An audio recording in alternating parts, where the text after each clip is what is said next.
Saya ada banyak kucing kat luar rumah. Yang ni baru 4 ekor. Ada lagi.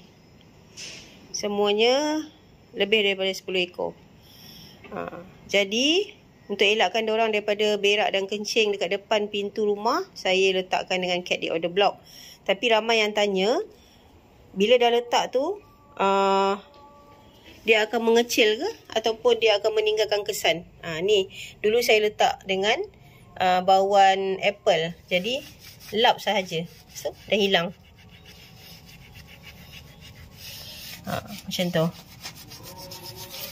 Okey, lap sahaja dia akan hilang. Kemudian korang boleh letakkan dengan cat di order block yang baru. So hari ni saya letakkan dengan bauan oren. Letak je dekat depan pintu rumah korang ni. Kucing kat luar rumah, dia tak akan berak dan kencing dekat depan pintu rumah. Okey, jadi selamat mencuba. Jom, order sekarang.